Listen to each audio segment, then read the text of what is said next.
What's up guys, NepentheZ here and welcome back to another episode of The Road to Glory. Today we are getting into the final 10 games of the final month weekend league. You can see so far we've got 23 wins, one short of where I was at this stage last week, and I've been playing really good FIFA. You know, I am really enjoying the weekend league right now. We've got a whole bunch of stuff to talk about. Loads and loads of stuff to talk about. Probably too much for this video again. I've got a cup of coffee because at times my voice gets a little bit and yeah, it's only Tuesday and I'm already getting you guys the last of the FUT Champs play, which means Thursday will be rewards, which leaves Wednesday and Friday for extracurricular activities. Happy days. Anyway, Gamer Eddie, the first person we come up against. I don't know if any of you guys know who Gamer Eddie is. He messaged me after this game, basically insinuating that it was an us rather than a he or a her, like more than one person. I tried to Google and search for who Gamer Eddie was, but I couldn't find them. So if you do know who Gamer Eddie is, if they're a YouTuber or a streamer, let me know. I'd love to send a message publicly through Twitter and such, rather than just through the Xbox scene. So to start things off, guys, Jajo says, "Hey Nep, how do you think Informed Defoe should be used? I can't really get the most out of him. It seems so hard to get him into a scoring chance. Love from a relatively new sub." Well, I appreciate the new subscription, Jajo. Defoe's a tricky one for me because his card looks good. Lack of pace, lack of physicality, and being short is his biggest problems. His finishing is great. Once he's in the scoring chance, he's going to do a good job for you. I played 17 games with him in FUT Champs, and I got 9 goals and 9 assists.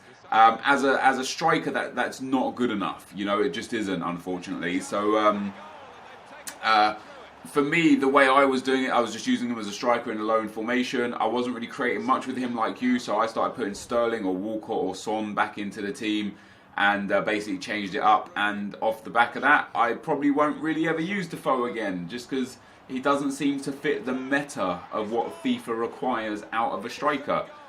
So yeah, if you're struggling using him, if you've got him as tradable, sell him and buy somebody else. Buy like Anthony Martial, pretty much the same price as Informed Defoe.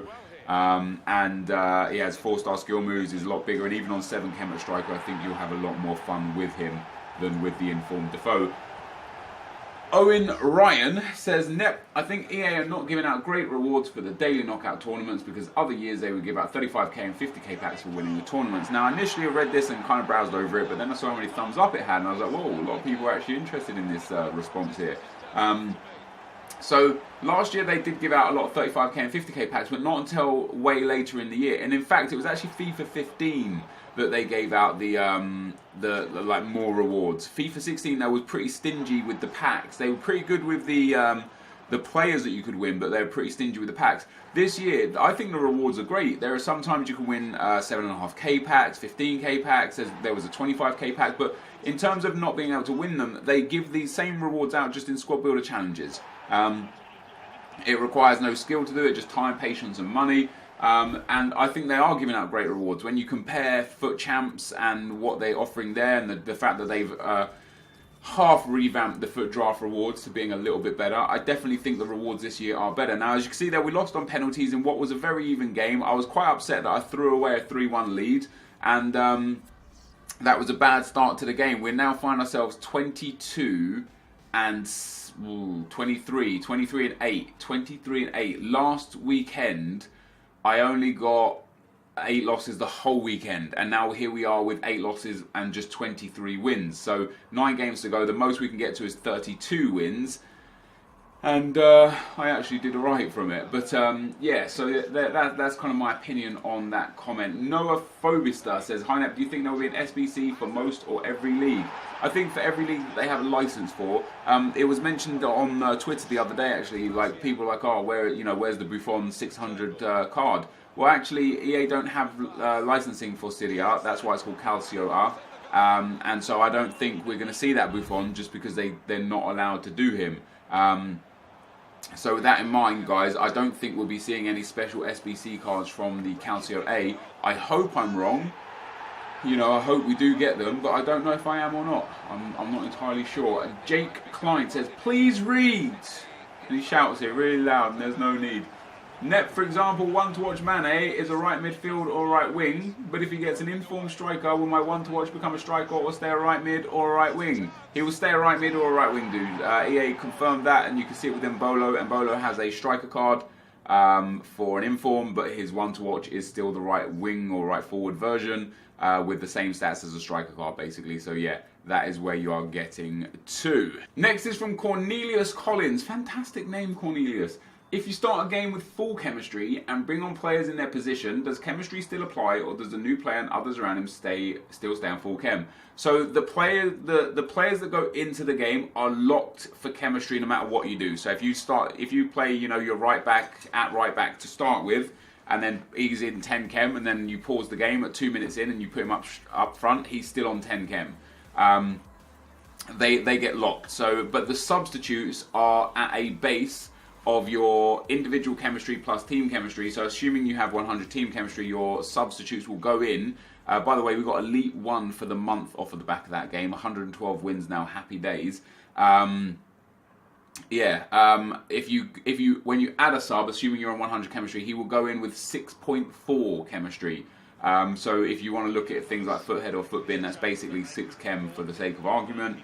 And like chem styles have some relevance, not as much on subs. And basically, I would only ever really suggest using subs as impact players late on.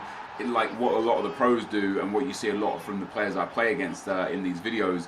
If you've got like 2 players that you want in the team, but you can't fit them in naturally for chemistry, fit them in unnaturally and make it work. For example, I see a lot of people have players like Kante at striker, just so that they can get him in on 10 chem, so that when they pause the game and change the formation around, he stays on 10 chem. Because if they had a Randy French striker from the BPO, let's say they just put Remy at striker to get the chem, and then subbed like Kante on, Kante would only get 6.4 chem. So it's important what you do and how you use the chemistry system to your advantage, and how you use it for your subs as well. And as I said in yesterday's video, I will be making a video kind of giving my interpretation and best explanation of how chemistry works, where and why it's important, but also why people could look at players on low chem in low chem teams and still struggle against them, because there's very valid reasoning behind all of that,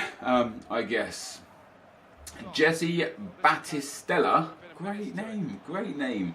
For a centre mid, wouldn't a basic chem style be much better, boosting all of his stats rather than engine or catalyst? Potentially, it just depends what you have, what you have the midfielder for, where his key stats lie, and how you want to use him. For example, if you have James Rodriguez, pretty low defending, pretty low physical, decent pace, and then really nice dribbling, shooting and passing. So for me, a Maestro would be great on him, because just boost that dribbling, shooting and passing even more. Make him, you know, a really, really good attacking minded cam. You know, leaving him on basic wouldn't be that great, because you're boosting a little bit more defense and a little bit more physical, which won't be noticeable in game. Whereas if you boost the other attributes that are already quite high, it will be more noticeable in game. So there is an argument for some midfielders to be left on basic. Yeah, I think someone like Renato Sanchez should be left on basic. I think someone like Arturo Vidal could potentially be left on basic, depending on what you do or don't do with him. But in general, it just depends on what you want with the player and what you want out of the player.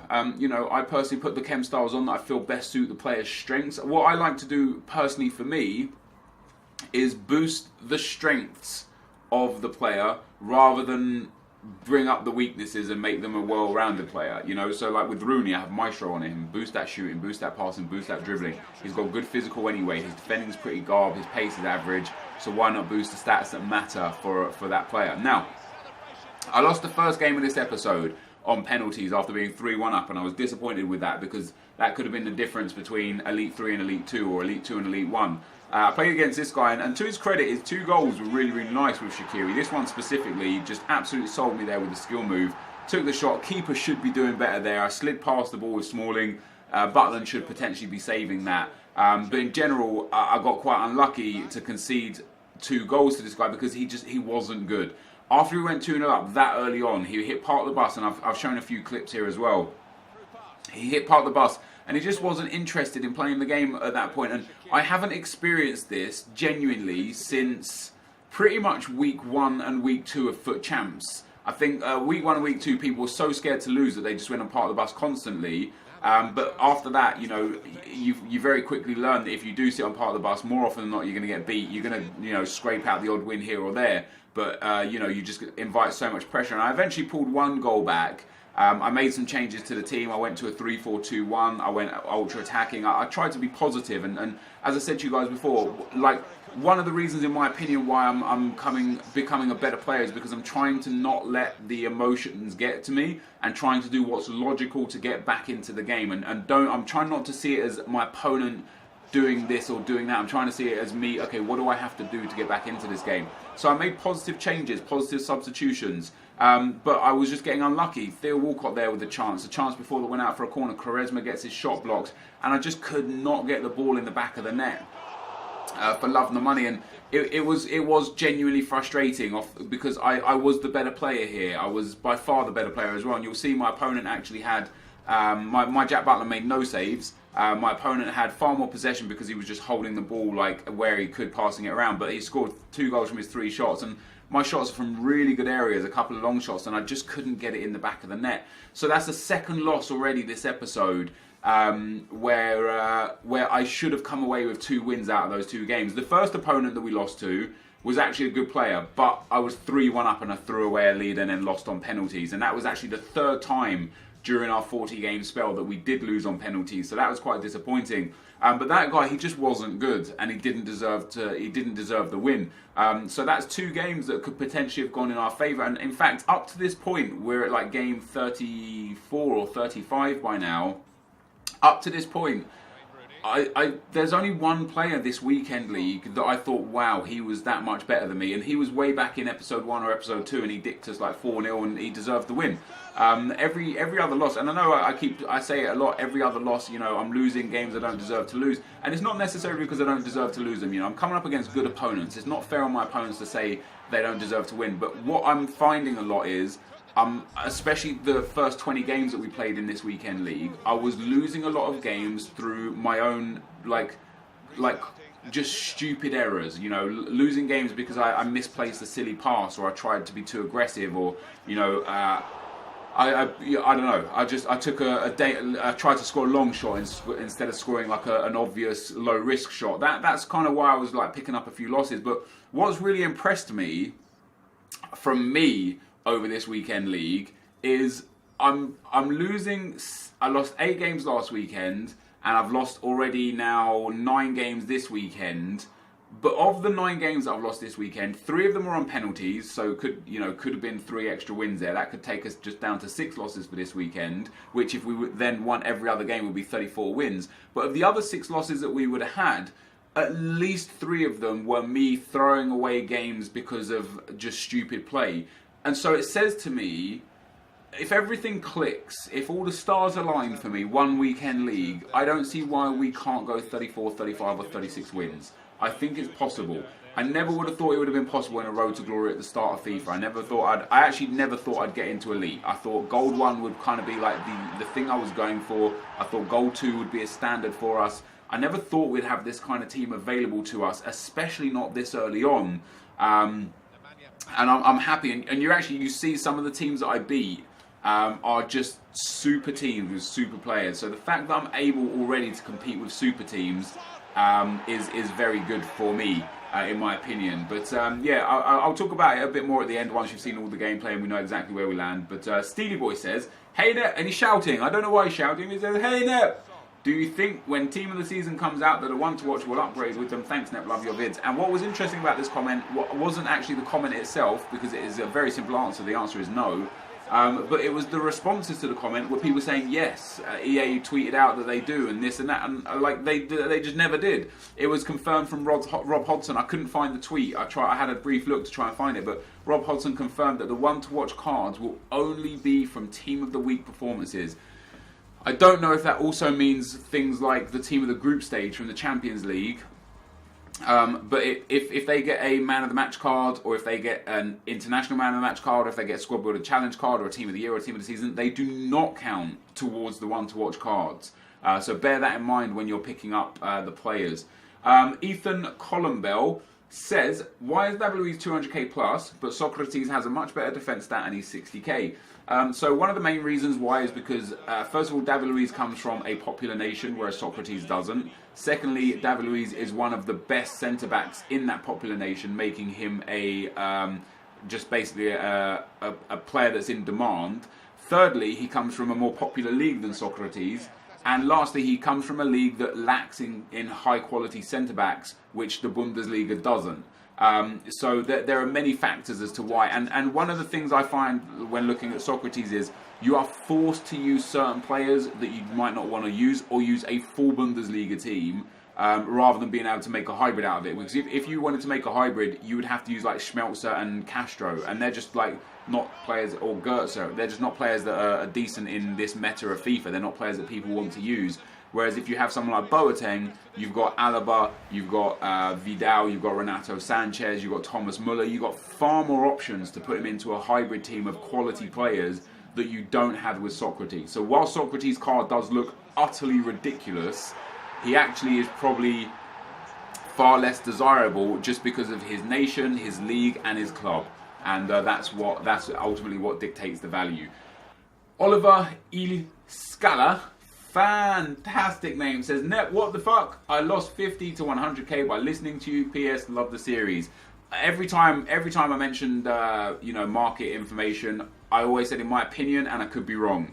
And in fact, I find it hard to believe that people lost money listening to me, because if you listen to me, you would still have the players in your club, which means they've gone up in value, which means you've made money. The only thing is, if you listen to me and were waiting to buy, you just now can't afford the players that you could have afforded a week ago. Thus, you still have the same amount of coins, you still haven't lost money. So either way, you actually haven't lost money by listening to me. You just haven't made money, or can't afford now the player that you could potentially have afforded before. But if you did lose money by listening to me, again, it's always a risk. And not just me, any YouTuber, any streamer, any investor, whether it's Bateson, whether it's a Reddit thread, or whether it's a trusted investor like L-Dog, you can never trust the market this year. The market's so different this year because of squad builder challenges. EA are doing so many different things, giving out so many more rewards. You can never trust the market.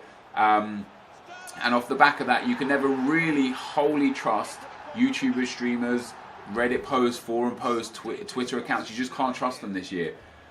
But good luck going forwards. Mansoor, I'm going to go back to that because that's a long read and we're closing in on the last few minutes of the video, so I might have to miss that one out. Jimmy G Bucket says, hey Nep, I noticed that you've been using the single player fitness cards and I believe that you're making a mistake.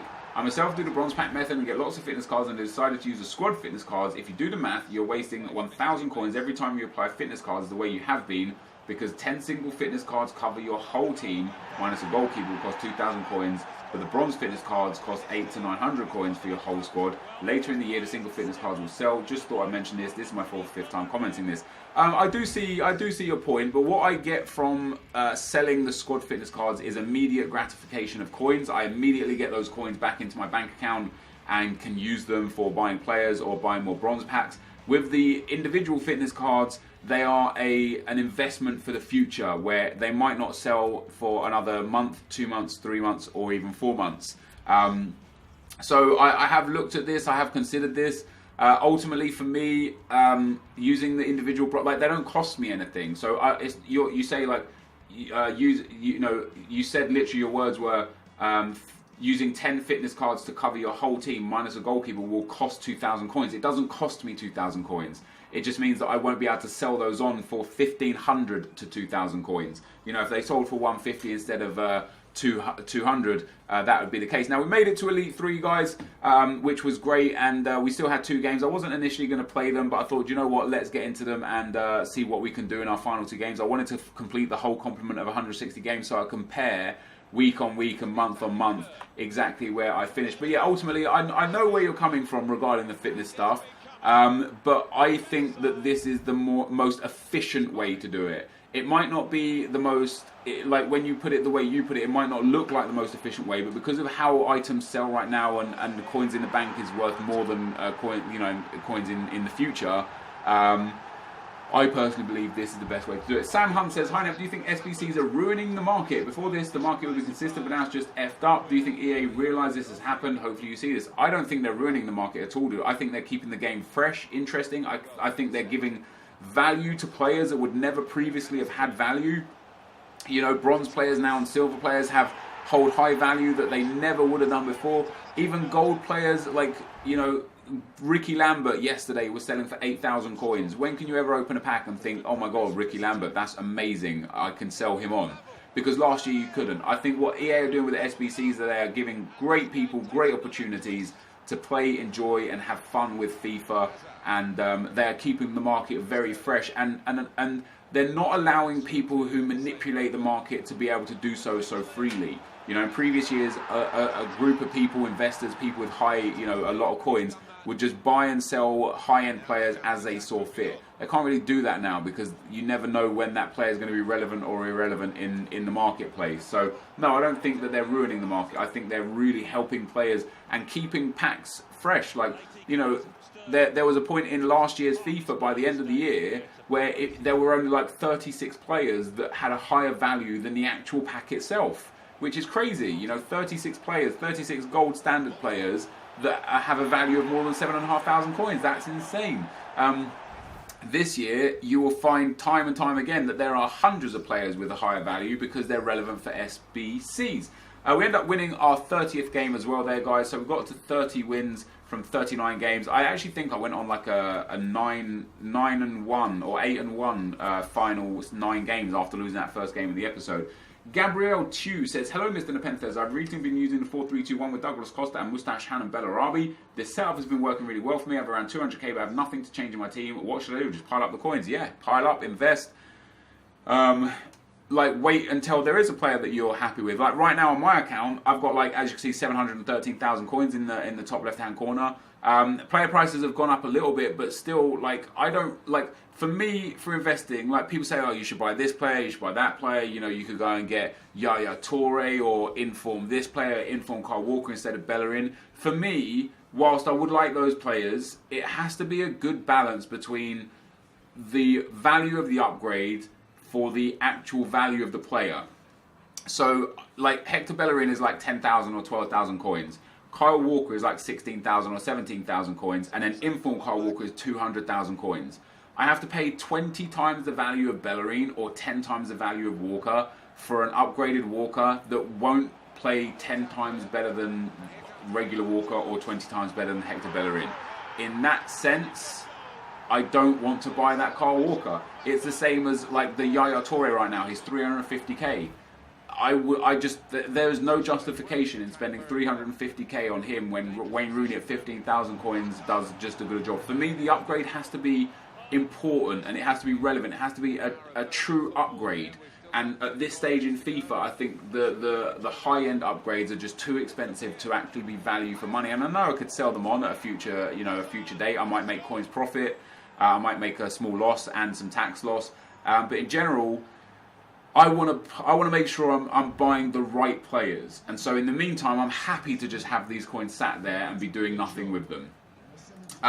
Mark1967 says, hey Nep, can you try out new cheap OP players if you get a chance? I mean, yeah, I can. Now that I'm getting, like, I'm in a new house and stuff, I'm going to start streaming again soon. I'm going to start streaming on the Road to Glory account, some gameplay and stuff. So yeah, we can do some cheap OP squad builders and stuff and show people what they can or can't afford that will be good. And then Romel9999 says, hey Nep, I got the SBC Giovinco a few months ago and he cost me around 200k and now I'm regretting it as I hardly use him. Do you think EA should give people a chance to maybe trade these cards back for a large majority of your coins in return? No, I mean, not really. I think what would be better is if they did a squad builder challenge for like a super player that required you to use like older SBC players. But ultimately, I love these cards, man, and I don't really use mine that often. Like Jonas doesn't really get a look in. That Jensen, I used him the first week that I got him, but now I've got just better alternatives in like the informed Dario Serna. So ultimately, no, I don't think you should be able to trade them in to get them back. I think the risk that you take should be yours and yours alone, and not have a safety net in case it goes wrong, because that's just pretty crazy. Now, I went like 5-1 up against this guy, guys, and he ended up scoring loads of own goals after that. I guess he got frustrated. So I finished on 31 wins, And it made me even a little bit more, like, I was happy to get 31 wins. We got 32 wins last weekend. We got 31 wins this weekend, which was great. We finished on 119 wins for the month, which is fantastic. But even in this episode alone, those 2 losses could have been wins. And if those 3 penalty shootouts were wins instead of losses, we could easily have finished on 34 wins this week. And that's not even an exaggeration. That's something that genuinely could happen. So for next weekend's league, it's going to be a tough weekend next weekend because there's no squad restrictions, which means I'm probably going to be coming up against legend teams, super teams, like I never have done before. So with that in mind, I do want to upgrade my team a fair bit. I probably want to change like Butland for De Gea, Courtois, or Lloris, maybe even Petr Cech.